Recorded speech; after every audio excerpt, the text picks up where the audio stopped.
প্রধানমন্ত্রী নরেন্দ্র মোদীজি একটা কথা বলেন, আচ্ছে দিন আনে বলে।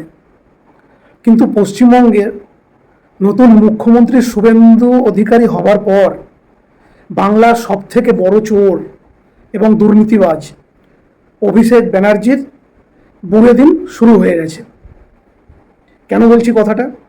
গতকাল কলকাতার নগর নিগম থেকে অফিসাররা এসে হরিশ্চন্দ্র বোস রোডের ভবানীপুরের তার শান্তিনিকেতন নামক যে বিশাল বড় অবৈধ বাংলো রয়েছে তাতে নোটিশ দিয়ে গেছেন।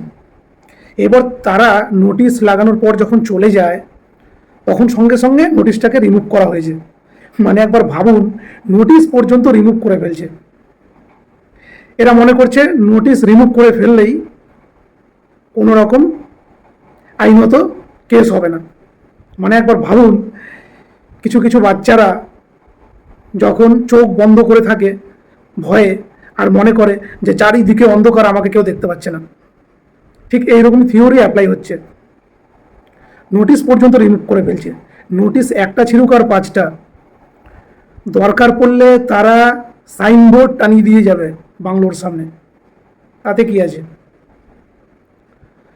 তো এমনকি শুধু তাই নয়, শুধু শান্তিনিকেতন নামক বাংলোতেই নয়, অভিষেক বন্দ্যোপাধ্যায়ের ইনলিগাল অবৈধ প্রায় 11টা সম্পত্তির ওপরে এই নোটিশ জারি করা হয়েছে।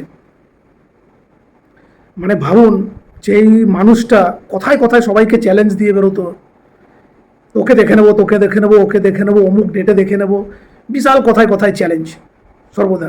আজ সে বাংলো থেকে বাইরে বেরোচ্ছে না। এমনকি তার বাংলোটা এখন সেলফি পয়েন্ট হয়ে গেছে। সবাই গিয়ে যা খুশি তাকে মন্তব্য করছে, কিন্তু তার কোনো টিকি নেই। এমনকি কেউ কেউ গিয়ে তার বাংলোর গেটের সামনে টয়লেট পর্যন্ত করে আসছে। এই অবস্থা এখন চলছে। পুষ্পা ঝুঁকবে না ঝুঁকবে না, পুষ্পা ঝুঁকে গেছে।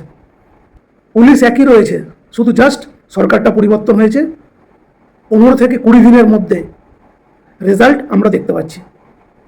একজন সামান্য বিধায়ক হয়ে আজকে হাজার হাজার কোটি টাকার মালিক। ভাবুন, এই অর্থ, এই সম্পদ কাদের কাছ থেকে করেছে? সাধারণ মানুষ আমাদের কাছ থেকে নিয়েই করেছে। অসহায় মানুষের উপর টর্চার করে এই সম্পত্তিটা করেছে। নোটিশে যেটা বলা হয়েছে যে এই বিল্ডিংয়ের অনেক কিছু নির্মাণ অবৈধভাবে অবৈধ জায়গায় করা হয়েছে। 7 দিনের মধ্যে যদি যথাযুক্ত কারণ না দেখানো হয়, লিগ্যাল বিল্ডিং যদি প্রমাণ করা না হয়, তাহলে 7 দিনের মধ্যে বুলডোজার চালানো হবে। তো বন্ধুরা, আপনাদের কি মতামত অবশ্যই জানাবেন। আর যদি ভিডিওটা ভালো লাগে তাহলে পেজটাকে ফলো করে সঙ্গে থাকবেন, সাপোর্ট করবেন।